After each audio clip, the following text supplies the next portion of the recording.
Hi friends, in this video I would like to discuss about the stock market basics for beginners. Please read through and understand the disclaimer before proceeding. So what is a stock market? Stock market is like a supermarket of financial assets. In stock market you can buy shares or contracts of different financial assets such as equities, future contracts, exchange traded funds, options, CFDs, etc. So there are a lot of different stock markets around the world. You need to choose the stock market based on your situation, time zone, and trading style. What's a share? Shares are units of ownership, interest in a company or any financial assets and its profits. For example, a company has issued total 100 million shares in the share market. That's called share on issue. That's a SOI. And if you buy 1 million shares, that means you own 1% of the company and you have 1% voting rights. You can also get 1% of the company profits. As a beginner, you need to also aware that there are minimum investment requirements set by the stock exchange. It is important to know about the rules and regulations set by stock market.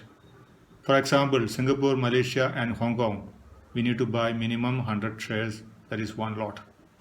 And Australian stock market exchange, that is ASX, it requires minimum of $500 for the first investment. In US stock market, there is no such requirements.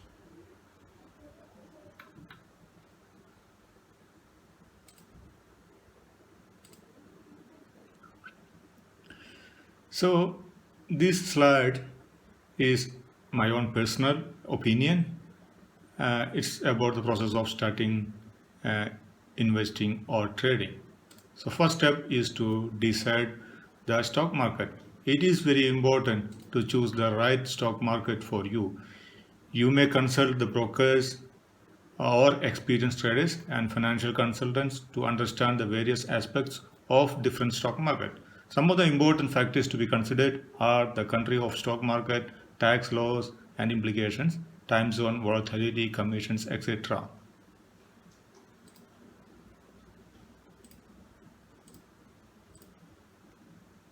The next step is to open account with a bank.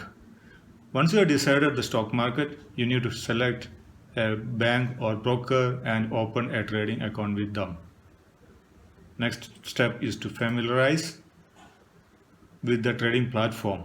So each trading platforms are different. So it's important to make yourself familiarized with the trading platform and the terminologies used by them. Most of the brokers offer free education. Please make use of that.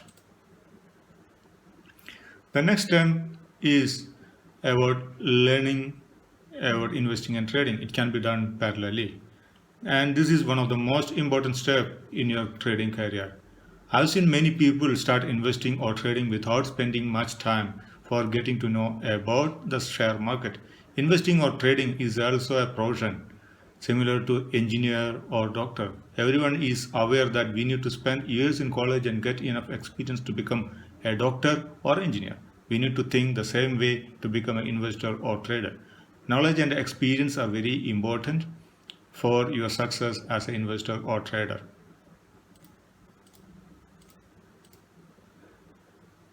Next step is to get a mentor. So it's better to get someone with experience in stock investing as your mentor. This will help you to avoid some of the big mistakes. The next one is to prepare. Next, you need to prepare a business plan.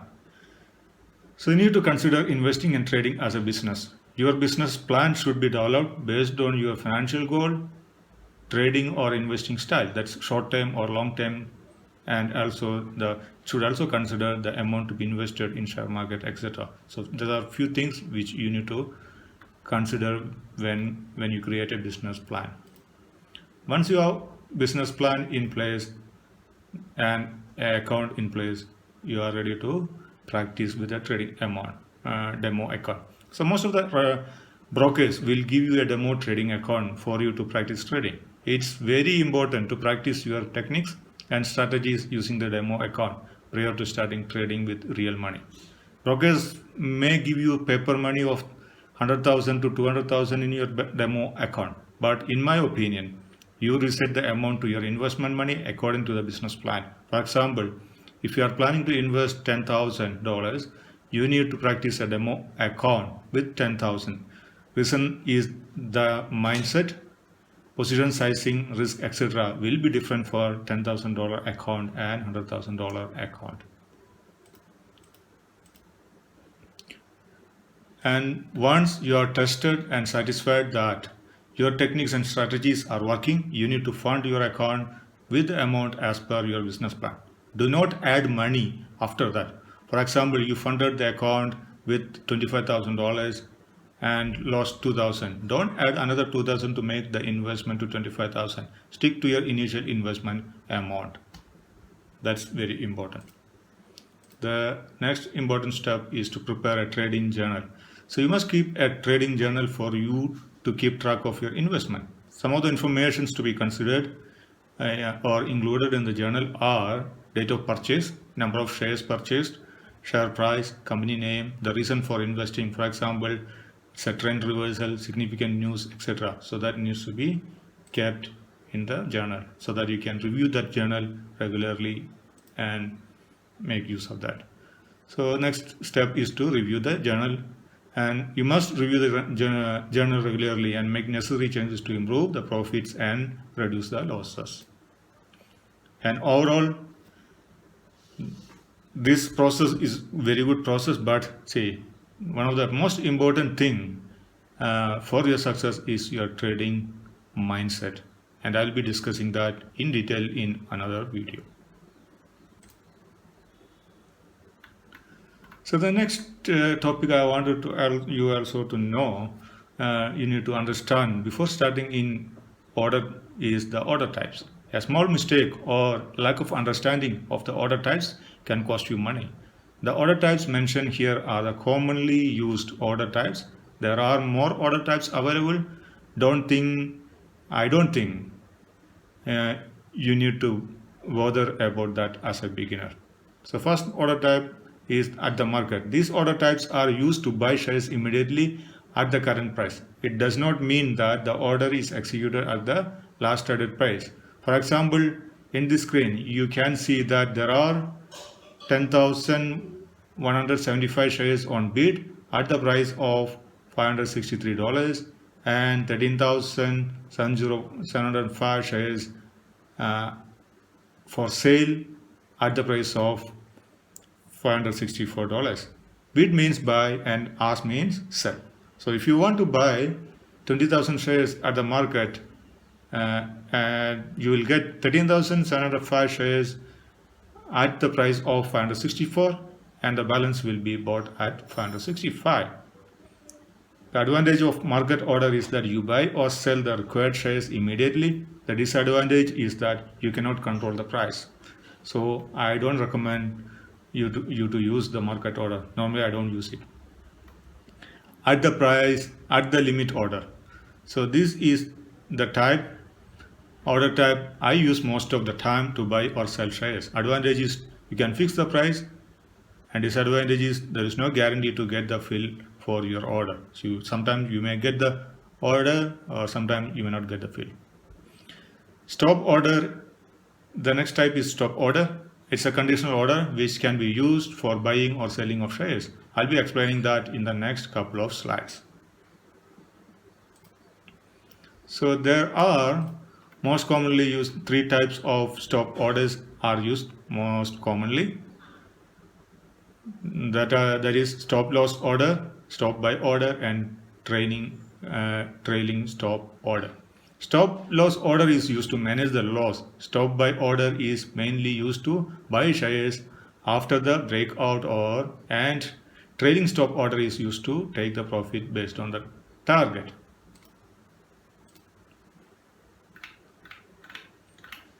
So as you can see from this chart, the stock has broken out of its resistance here and here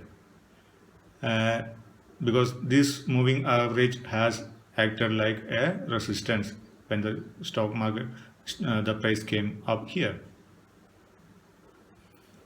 So if you want to buy a shares at a higher price, what you can do is you execute a stop buy order. You place a stop buy order above the current price, maybe here or here. So you can place a stop buy order to buy when the price moves above the moving average or when it breaks the resistance. And you need to also manage the loss. So you have to always use a stop loss order that is below the resistance or below your buying price. So that the difference between stop buy order and stop loss order should be your risk. That's your risk or the loss you are going to accept for that order, for that trade. And trailing stop sell order, that is mainly used to take the profits when you want to maximize your profits. For example, the breakout of this resistance is at 4 cents and you bought the shares at 4.2 cents. That's above the breakout points. And you set a stop loss order as 3.8 cents. That means you have a 4 cents loss per share. You are willing to accept 4 cents loss per share. And you are targeting to have a profit of 12 cents per share. That is 5.4 cents. And that's a risk reward ratio of 1:3. And if you want to take a maximum profit from this trade, instead of selling at 5.4 cents, you can set a stop trailing order trigger at 5.6 cents. That means your trigger price could be somewhere here at 5.6 and your trailing stop of 2 cents. You can set maybe a difference of 2 cents. So that means if the price goes to 5.6, your trigger will start, and anytime if the price goes below 2 cents of the current last trade price, means after 5.6, if it comes down to 5.4, you will be stopped out and you will take the profit. But instead, if it goes up to 5.8, then comes down to 5.6, then you will be sold at 5.6. Or if it goes to 7 straight away without having much of downside, then you will get a price after that. So it's depends. It's mainly the stop will trail the price, the current price. So in this case, if you set instead of selling at 5.4 here, if you set the trailing stop sell order, you could maybe get a price up to 6.8 here, then maybe 2 cents, so 6.6 something. You will be out at 6.6. You will get more profits in this case if you use that trailing stop order strategy. So it's also very important to get to know about the characteristics of institutional investors, as their actions can have a big impact on the share price. When shares are bought by the institutions, it will show more confidence to retailers and normally the price will increase. Similarly, when institutional investors sell their shares, this can be a hint that it is time to sell your shares. So we need to be careful about who is buying and who is selling. So you need to know the institutional buyers and retail buyers. So in this slide, I'm actually trying to explain the difference between investor and trader. So the slides are self-explanatory. You may pause and read it, and it will be helpful to decide your own trading style. Bull market versus bear market. So you can see the bull market and bear market characteristics here. It's also important to know what the general market sentiment is, because generally most of the company shares will be following the main market sentiment. So it's really important to understand the market and incorporate that into your strategy. And what drives the share price? So it's very important to know what drives the share price. So in short term, the share price is driven by the technical factors such as supply and demand, market sentiment, news, etc. But in the long term, the share price will be driven by the fundamentals of the company, such as the earnings per share, PE ratio, dividend yield, etc. So, friends, that's what I have in this video. See you soon with another video and another topic. Let me know your feedbacks and comments. If you like this video, please like, comment, and subscribe, and also click on the bell button so that you will be notified of all the new future videos. Thank you for watching. Have a great day.